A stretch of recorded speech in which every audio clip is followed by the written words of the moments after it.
वाले यहाँ जितने लोग जन्म कर लिए हैं इस धराधाम में हैं, देखिए इससे पहले क्या हुआ था। इससे पहले श्रीमद् भागवत महापुराण, फिर नवधा भक्ति हो गया, अब उसके बाद भगवान शिव जी के भक्ति कर रहे हैं। और रामचरितमानस में ही लिखा है कि यदि आप राम के भक्ति कर रहे हो और शिव जी का भक्ति नहीं करोगे तो राम भक्ति का फल मिलने वाला नहीं है। और यदि शिव जी का भक्ति कर रहे हो, यदि भगवान राम को प्रणाम नहीं किए, उसको अलग कर दिए, तो शिव का भक्ति मिलने वाला नहीं है। तो दोनों का संपुट हो गया, संपुट नवधा रामायण भी हो गया और साथ में शिव कथा भी चल रहा है। इस दोनों का संयोग जब मिलेगा तो निश्चित जानिए जो भी श्रवण करेंगे उनका लाभ समस्त जितने भी मोहल्लावासी हैं, ग्रामवासी हैं और जहां जहां तक आवाज जा रहा है, जितने भी भटके हुए जीवात्मा हैं,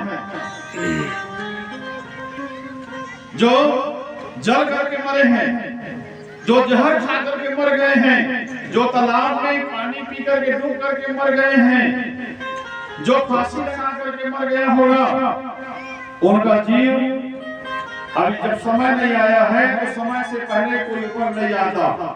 समय से पहले आत्महत्या को कर लेते हैं, लेकिन उनका जीव भटकता रहता है यही हमारे बीच में ही। भैया लोग क्या करते हैं, जिसको पता होता है उसको किसी वृक्ष में बांध देते हैं, वो बेचारा वृक्ष में चढ़ता है, उतरता है, और जो नहीं बंधा है वो भ्रमण कर रहा है। तो शिव कथा को सुन करके जहां तक माइक के आवाज से जा रहा है, यूट्यूब के माध्यम से कथा को सुन रहे हैं, सबका कल्याण हो रहा है, सबका उद्धार हो रहा है। आज साहू परिवार के द्वारा आयोजित संगीत में शिव महापुराण की कथा, चाहे हमको पता चले या ना चले, उसके द्वारा बहुत से जीवों का कल्याण हो रहा है, उद्धार हो रहा है। जाने में अनजाने में देवता लोग आकाश मार्ग में आकर के सुंदर प्रकार की कथा को सुन रहे हैं। हमारे जितने भी पूर्वज हैं, हमारे दादा, हमारे परदादा, पितर कौन है, पूर्वज कौन है, जो आज हम हैं और हमारे जैसे पहले थे, लेकिन आज हमारे बीच में नहीं है, वो देवता के रूप में प्रतिष्ठित हो गए हैं, वो आकाश मार्ग से आशीर्वाद दे रहे होंगे। ध्यान देना, यदि किसी को कष्ट मिले, ध्यान देना, यदि किसी के घर में संकट हो, यदि किसी के घर में घोर से घोर संकट हो, आप कितनों भी कार्य कर रहे हो, कमा रहे हो,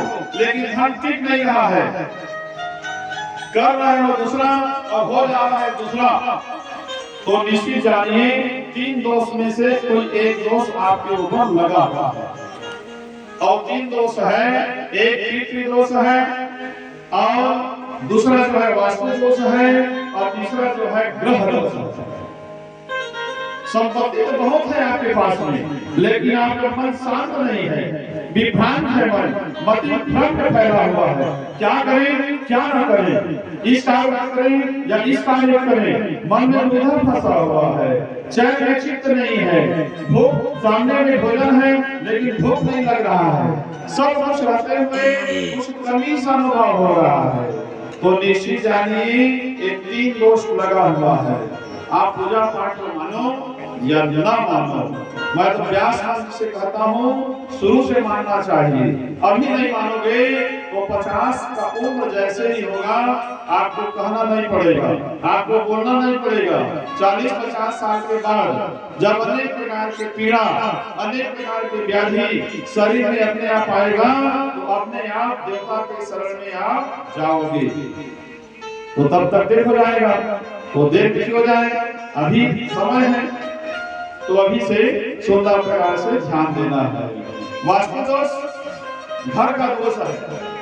घर में किचन कहाँ होना चाहिए, गौशाला कहाँ होना चाहिए, भोजन कक्ष कहाँ होना चाहिए, भोजन कहाँ बनाना चाहिए, पढ़ना लिखना कहाँ चाहिए, धन का भंडार कहाँ पर रखें, ये सब का ज्ञान है। इसको कहते हैं वास्तु दोष। शायद आप लोगों को पता हो कि ना हो, हाँ, हमारे तबला मास्टर महाराज जी हैं, वो भी बैठे हुए हैं, तबला की संगत कर रहे हैं और बहुत से लोग विद्वान बैठे हुए हैं। आपको शायद पता होगा वास्तु पुरुष का खोपड़ी उल्टा होता है।